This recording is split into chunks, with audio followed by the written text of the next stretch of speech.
ladies and gents, welcome back to the channel. Another week, another Last of Us episode has dropped. This is the penultimate episode, so we've got one more and then it is done. Season 1 is in the bag, which is crazy.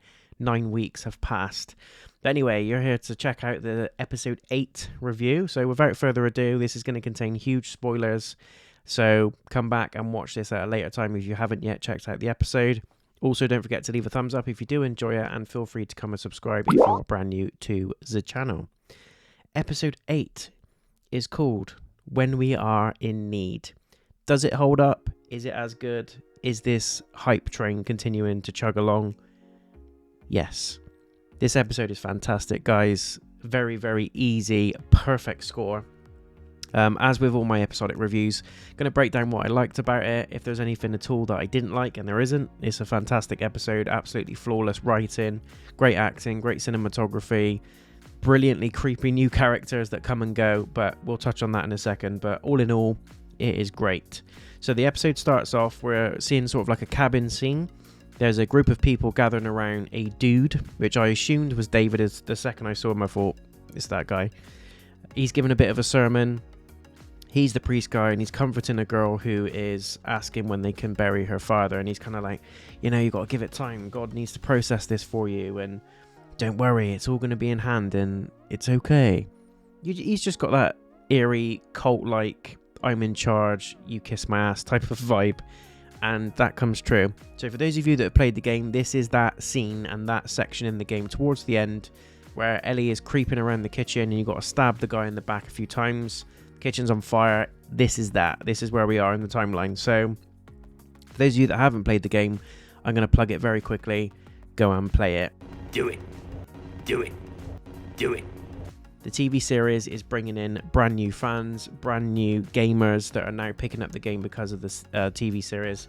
And I would love to be in that position again where you experience it fresh. It's such a great story. It fleshes out some of the scenes in the TV series and then vice versa. Some of the scenes in the game are quite short and you get a little bit more from the TV series. But all in all, it does it very good levels of justice. So please go and play it if you're debating whether or not to play it. This guy's given a sermon. He's talking about the struggles to a guy called James, and he's talking about God. And he says, you know, James, you're doubting God. Are you all right? What's going on? James is like, no, I'm all good. I'm all good. It's just the people. They're worried about where we're going to be and what's going to happen. There's a starvation issue. The group that they're in, the community, is starting to feel the pressures of the winter. There's not enough game around, and they're basically struggling to survive. So the priest guy, David, is like, it's all good. Don't worry. It's all fine.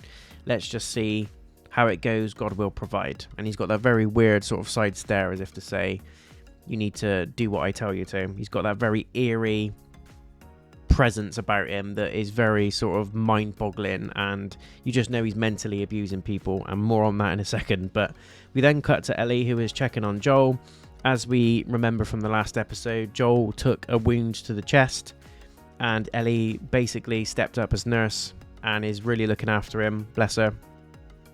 She's caring for his wound, and she actually sort of looks at Joel and thinks, we're not going to get through this. She's shared the last piece of food that she had. I can't even work out what it was. It looks like a piece of bread, but she eats a bit for herself. She's absolutely ravished, and she just dissolves it because she's so hungry. But then she looks at Joel and then gives him the last piece. So she's doing her best to look after him, but then she realizes that actually she needs to go out and hunt some food. She sees the rifle that Joel was given by Tommy. She picks up the rifle and says, I'll be back. Off she goes, and then this is the section that I thought was really well done in the game, and also they replicated it amazingly here in the series, is where we control Ellie, and she goes on a little bit of a hunting section. She finds a buck or a deer, and she takes a shot at it, and in the game you actually follow the deer as well. You follow the blood trail, and this is where you meet up with David and James, who are also out hunting for game and food and resources for the community that they're looking after. So they come head to head. James and David find the deer first, and they're like, there has to be someone around here. It's been shot. They're going to trail it. All of a sudden, Ellie's like, yeah, fuckers, put your guns down. That's my deer. You're not touching it. I've got people to feed. And David very quickly works out that Ellie is either on her own or there's just one other, because why would she be out on her own with a rifle? She's a young girl. It's very dangerous outside as it is. but she's also hunting on her own as well, which is very, very dangerous. So David's kind of like, look, we'll bargain with you. We need to feed our people. You need to feed yours. Let's split the deer. And Ellie's like, no, you're going to give me the deer. Goes in absolutely mental. And he tries to sweet talk her basically, but she's not buying it. She says, look, I'll give you some of the deer if actually you can give me some antibiotics, because she knows Joel's suffering and he needs pain relief.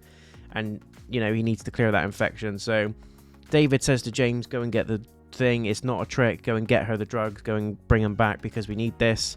As James fucks off, we spend a lot of time with David and Ellie. And you know what? David's acting, the character, you know, and the actor that plays David is absolutely fantastic. The character is only in this one episode, but the way he delivers his dialogue, his presence, his demeanor, his mannerisms, is evil as fuck. I was like, this guy is twisted. He knows what he's doing. But for the whole episode, he had me gripped. And I think this season as a whole has been really good at bringing in new characters, both from the game and new characters to the series itself. But they've also, when they've brought them in, you've been so drawn to their acting, you've been so drawn to if they're evil, if they're good, if you care for them, if you don't care for them, you want them to die. You've just got that attachment to them straight away, and then they're gone in the same episode. And I think this episode's about an hour, and if you can build that up with the audience within an hour, where they really care about either the way that character is up to something, or the way that character is really delivering their dialogue, and you get emotionally attached to them, and you feel gutted or you feel relieved when they're killed off in the same episode, is amazing. If they can do all that in an hour, build that timeline, build that interest, build that relationship with the audience to the point we care so much when they die at the end, is amazing. And the guy that plays David is great. So he's spending a lot of time whilst James is off going back to get the antibiotics. He's talking to Ellie about the group. She questions whether it was a cult or not. She says, you sound a lot like a cult. And he's like, no, it's fine. And then Ellie kind of takes the piss out of him and says, you know, you used to be a teacher, now you're a preacher. A teacher's a preacher, eh? How ironic. And he starts talking about, yeah, you know, I've made some mistakes, but I found God after the crash, after the pandemic hit, basically after the virus started spreading. That's when I found God. I wasn't a priest before then. And something just doesn't ring true. The way he's saying it and the way Ellie sort of looks at him, we know he's bullshitting a little bit. We know there's a little bit more to his character. There's a little bit more to what he's saying. And you instantly know where this is going if you've played the game. But even if you haven't, there's an inkling that this guy is off, massively, massively off. He's out of date. So there's issues there. And then he starts talking about, to Ellie, there was also a guy that killed some of our people. And then you think, ah, shit. The music ramps up a little bit. Ellie kind of looks a bit worried. And then he says, yeah, he was traveling with a girl. And then Ellie realizes that she's been dubbed. She's been duped out, and he knows exactly who she is. She knows that Joel is the guy that killed the two people that was also part of the community before. In that scene where they were driving through, and then they tried to attack Ellie/Joel, and they had to stand up for each other, and they killed them both, arguably in self-defense. And that's kind of what Ellie says. And David's like, I know, he acted in self-defense, it's okay. And you're like, nah, he's just trying to buy your trust. And then he's going to skin you alive and turn you into a handbag, probably. This is by far my most used work bag. I have already showed this work bag in a previous video, what's in my bag, and ladies, I still use this bag so I really love David's character in this episode. He's so cold, calculated, creepy. And anyway, James comes back, creeps up behind Ellie, and he's like, James, lower the gun, it's okay. Ellie kind of turns around and panics. He chucks the medicine down for Ellie. She grabs it and then runs. And then James looks at David and says, you're really going to let her get away? And he just kind of looks menacingly, and then it cuts to another scene. We know he's not going to let her get away. We know that from the game. We know that from the way he is. There's just something massively off about this guy.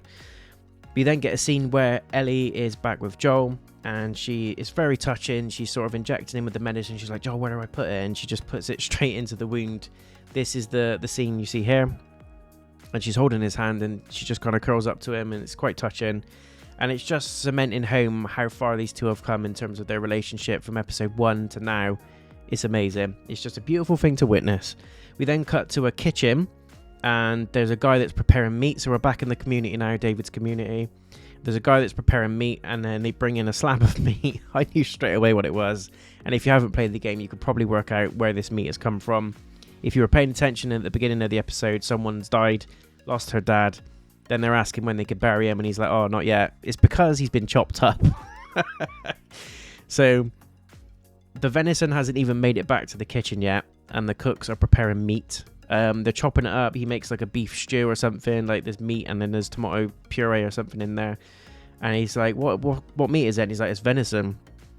More like it's your dad. And the girl says, the meat's all handed out. David and James are back there, and the girl who lost her dad in the beginning says they should both be killed. How did you let him get away? Because David then spills, you've probably heard that we came across the two that killed a member of our group or members of our group before. We're not going to let them get away with it, and God will intervene. And the girl's like, no, I want him dead, because obviously the dad is one of those people that Joel killed, so she's arguably quite upset. She wants revenge. David then casually walks over to her, stares at her. The girl kind of like thinks, oh shit, I overspoke him, and he just backhands her across the face. So cult confirmed by Ellie. This is where Ellie's sort of worries and the impressions that we get from the audience as David is confirmed. He's an absolute asshole. He's controlling these people. He backhands her and says, God loves you, you need to do this, you need to do that. I'm the leader, you need to trust me. And then he just sits down, casually puts his napkin on and starts eating, and everyone's looking at him as if to say, I want to call you a prick, I want to stand up for her, I want to dive on you and beat the hell out of you. But they're all afraid of him. He's just got so much power and so much presence in that community. He has cemented himself as the fear. So they're all terrified of him. We then cut to the next scene where Ellie's given more medicine. So a bit of time's passed now. She's given him Joel more medicine. She then goes outside and then notices that the birds in the distance have been startled. So do you know in Dead by Daylight when a player runs past the birds and then you can tell as the killer where they are? The birds give the position away again. The hunting party has now arrived. Ellie gives Joel a knife and says, I'm going to go out there, I'm going to lure them away from you, but you take this knife, anyone comes down this stairs, you kill them. And he's like, oh, he's kind of like in and out of consciousness at this point. She blocks the door with a bookcase, goes outside, gets on the horse, starts shooting at him with the revolver and says, come on fuckers, and tries to lure them away. She manages to pull some of them away, but there's this one guy, I think it is actually James, that's waiting on the outpost, and he shoots the horse dead. Ellie comes flying off of it, and she's a little bit dazed, a little bit concussed, and they walk over to her, and they basically capture her. And then as they're walking away, James is about to fill Ellie in with the rifle. David lets off a shot and says, no, we're not going to do it this way. And for a little bit I thought, is he trying to save Ellie? But he's trying to save Ellie for a reason, and we're going to find out why he stopped them killing Ellie later on. So David's like, nope, she's coming with me, go and find the other guy. And then the rest of the group basically split up to try and find Joel. This one guy basically becomes the hunted. He goes into the house where Joel is. He notices the gap in the bookcase, moves the bookcase back, goes downstairs, sees the bed, the mattress where Joel was, but it's bloodstained. He's not there. As soon as he goes down the stairs, we know what's going to happen. Joel jumps out, shivs him in the back, and all hell breaks loose. He ends up tying the guy up, and also his friend comes down, notices the scuffle, gets his friend tied up as well. And then we basically later on see Joel doing a little bit of a Rambo interrogation, but he's all good now. The medicine's kicked in. He shivved the guy in the back. We then cut between Joel and Ellie quite a lot through this episode, and the cinematography and the way it's put together is fantastic. It's showcasing the two being in the same struggle, the two pairing in the relationship, and just how much they've bloomed together. And they're sharing the same sort of sequences, scenarios. They're in the same sort of grit, but they're also different.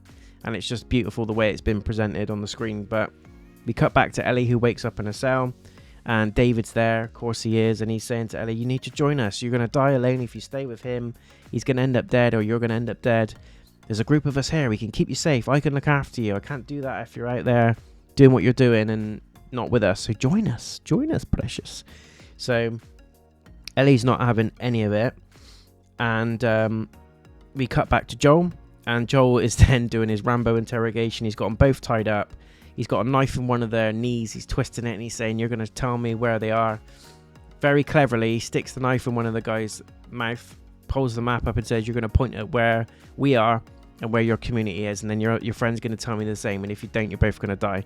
So understandably, the first guy's bricking it, actually tells him where everything is. Joel then instantly kills him, and the guy's like, why did you do that? Why did you, he told you everything you needed to know, and Joel's like, yeah, I know, and then just smashes the guy over the head with a pole. Goes absolutely brutal. You don't mess with Joel and his loved ones. He just does anything and everything to keep them safe, as we all would. And he ends the 2 hunters, so he knows exactly now where the community is, checks the map, checks the resort, and he's off. He's killed the 2 hunters. We then go back to Ellie. David then goes to Ellie and gives her some prison meat. Now that's a sweet ass.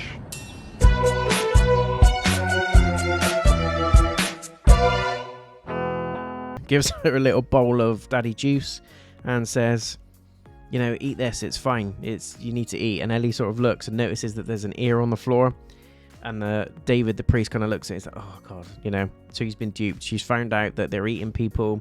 She calls him out on it. And he, again, tries to defend what he's doing. He's like, look what I'm doing here. I'm trying my best. And I was a nice guy. I was a teacher. And now I'm a priest. These people need God. They need something to believe in. They need hope. That's me. It could be me and you. I need someone that's equal to me. You think like I think. You do what needs to be done. You do what's necessary. I like that in people. You can be like me. And he's trying to sort of get her on side. And it looks like it works. It looks like Ellie kind of buys it. There's this very creepy kind of grooming moment where David kind of looks at her. He puts his hand on the cell and he's like, we could just be together. We could almost rule together. You know, I've been that person that's always needed to fulfill a purpose. You could fulfill my purpose. We could do this together. He talks about it like they're husband and wife. It's very eerie, very creepy. Brilliantly acted, though. Puts his hand on the cell. And Ellie's like, yeah, I get what you're saying. And she puts his hand on top of his. And he's like, yeah, come on, we're all together. And all of a sudden, she bends his finger back. Almost snaps the guy's finger off and says, fuck you, spits in his face. And he goes mental. She tries to steal the keys. He punches her or back fists her in the face. She falls over. And as he's walking out, he's like, what was it you said? You want to get chopped up into little pieces or something like that? And she says, oh, remember me, fucker. My name's Ellie. Like, tell your little clan that it's Ellie that broke your fucking finger. I was like, the acting's brilliant. So good. Ellie didn't let us down. She is Ellie in true form now, as she is in the game. And I love the character arc, and I keep saying it in each episode, but Bella Ramsey as Ellie is fantastic. She is so good at nailing that character. She goes through such an arc of being quiet, being reserved, and Joel brings out the best in her, and she brings out the best in Joel. It's very much a father-daughter relationship, even though they're not biologically related. It's just a beautiful thing to see. They rely on each other. The comedy's there. They give each other life and energy, and they're both each other's rock. And you can just see that. This is Joel coming through Ellie. He's like, nah, fucker, you're not going to do it. So she gives him some shit. He walks off and basically says, I'm going to chop you into little pieces like you joked about earlier. That's what you wanted, isn't it? And he goes off to sulk, basically. We then cut back to Joel. At this point, he knows obviously where Ellie is. He's making his way over to the resort. He walks into the basement area in the community and sees that there's people there skinned and hanging. So he's now aware as well that these people are eating people. Ellie calls out David on it, obviously, and says, you're a sick fuck. And David, as he does in creepy fashion, tries to justify it in saying, you know, it's keeping us alive. And I didn't want to do it, and it's just become the norm. And look what I've had to put up with. And he's trying to make it out like he's the victim. Very weird, very creepy, very cult-like. But again, brilliantly acted, and I love the character itself, even though he is an absolute ass and he is disgustingly out there and creepy. It's entertainment. You know what he's going to do. If you've played the game, you know where it's going. But again, it still pinches and it still ticks that emotional box when you're watching it, and I think that's amazing how they've done that, knowing that people will watch this and they've already played the game as well. So Joel finds the people skinned, hung upside down, so he knows he's dealing with cannibals. Ellie says, James and David burst into the room. They pull Ellie out of the cell. They pin her down onto this table. And one of them's got a machete. They're about to chop her up. And Ellie's like, no, I'm infected. And then he's like, David puts the machete down. He's like, what do you mean you're infected? And she's like, pull my sleeve up if you don't believe me. And then he's been bitten as well by Ellie. So they both instantly think, oh shit, she's been infected. What are we going to do? As they're stood there debating it, she grabs the machete, launches it and smashes it into James's neck. So James is done. He is on the floor, dead, bleeding out. Jumps off the table and runs. And this is the scene where in the game it's very creepy, very tense, where you're darting in between the restaurant tables as Ellie. The restaurant's on fire, and you've got I think it's 3 or 4 shiv attacks. You've got to sneak up to David, stab him in the back. It happens so many times, and then you end up with a scuffle that we see at the end of the episode. So the way that it starts is Ellie's she pulls off like this piece of wood that's got embers attached to the end of it. I think it's in a fireplace or something they're using to heat the kitchen with. She's hid behind the pillar. She sees David, throws it at him. He ducks. It goes behind, hits the curtain. Curtain sort of catches on fire, lights up. And we know straight away what's going to happen. The whole place is coming down. But David goes into true David. He's walking around with a knife and he's going, Ellie, Ellie, like trying to call her out. And it's just creepy as hell. Really brilliantly acted though. And Bella played an amazing part in it as well as Ellie. She's sort of darting in between the pillars, hiding. He's then calling out, you know, you could have been great. You could have done this. You could have done that. The whole Anakin and Obi-Wan conversation. You were the chosen one, all that shit. And she's just biding her time, staying patient, hiding from him. And then in between all this, it keeps cutting to Joel, and Joel's trying to find his way exactly to where Ellie is. He's in the right area, but you're like, come on, Joel, come on. Bit quicker, dude, bit quicker. And she's trying to find out, you know, if she can get out. David's trying to kill her off, and then there's a tense bit with Joel. He keeps cutting between the two, and Joel is obviously trying to find Ellie and save her. He doesn't know exactly the extent of the danger she's in, but he knows these people are fucking nutters, and he knows they're eating people, and he's worried, so he's pushing it. And as you're watching it, you're like, come on, just a bit quicker. I know you've got an infection and you've been shot, stabbed, or whatever, but you need to get there, like, and you're bought into it. It's great cinematography. David then tries his luck with cracking onto Ellie, does this creepy thing where he grabs her, pins her down, he climbs on top of her, and he's like, oh, you know, I'm the priest, I'm in charge, I'm the power. And then she absolutely cracks. She just gets this unknown level of strength, and she just sees red, and she's like, no, I'm not fucking having this.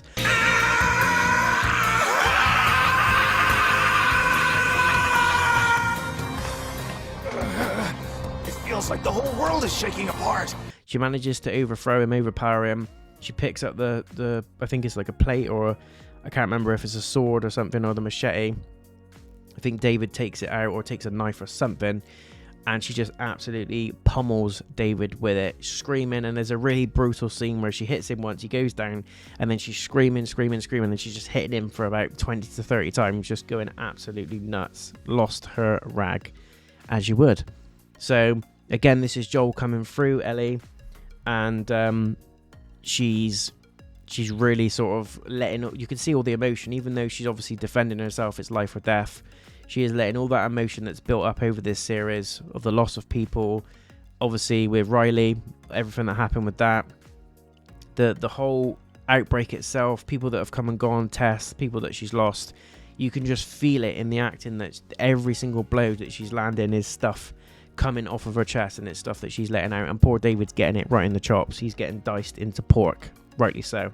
So he becomes his own worst enemy. He becomes the victim of his own cruelty. She dices him up.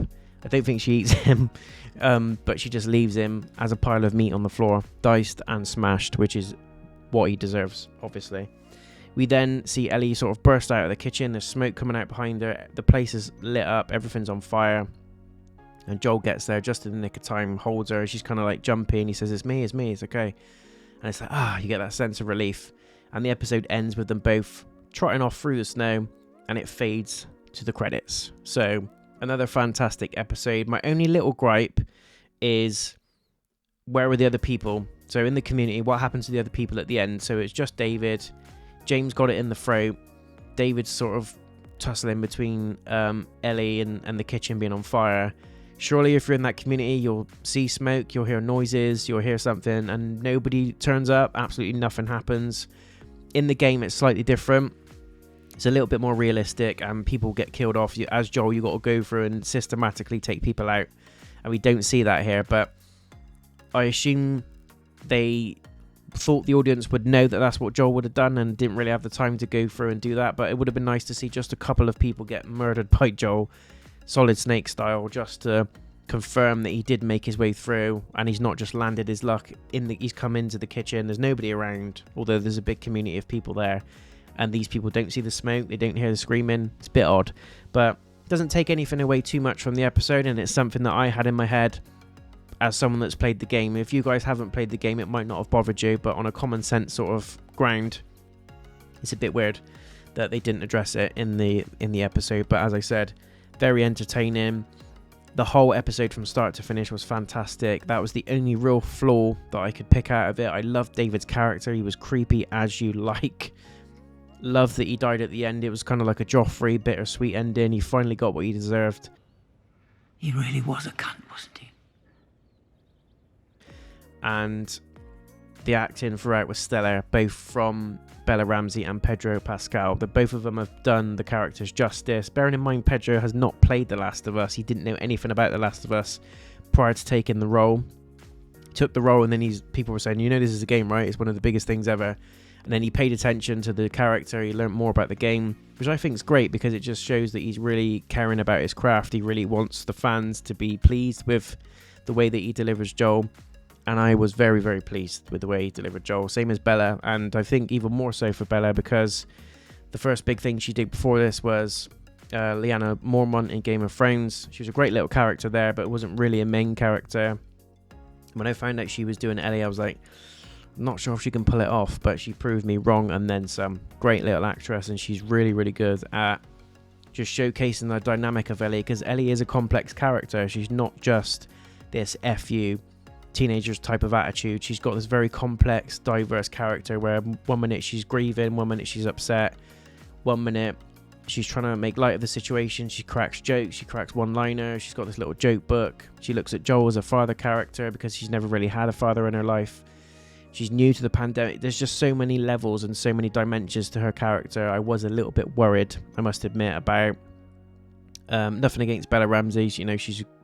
I know now she's fantastic, but I just had that worry. I thought it's a little bit different to Lyanna Mormont. How's she going to pull it off? And she absolutely nailed it, and then some. So congrats, well done. Very, very pleased. As a Last of Us fan, couldn't be happier. And I said it in the last episode, and I'll say it again.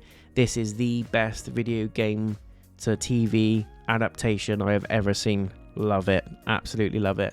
So that is the episode done. Penultimate episode 8 in the bag. For me, again, perfect 10 out of 10 rating. Nothing at all, I don't think. As I said, apart from that little gripe that I noticed, in terms of like logic, I don't think anything else could have been done better. I loved the acting. There was loads of action. There was tense moments. There was sad moments. There was, look at that moments. David was creepy. I loved the struggle between, there's these clans of people out there that they think they're doing the right thing for their people. As crazy as David is and was, he still thought in his own mind that he was doing the right thing, and Ellie thinks she's doing the right thing. And the fight for survival, it was gritty, it was dark. Ellie overcoming that fear of David, smashing him to pieces, him getting his own sort of comeuppance, the fact they're cannibals. There was loads in there. There was absolutely loads in there. Great acting.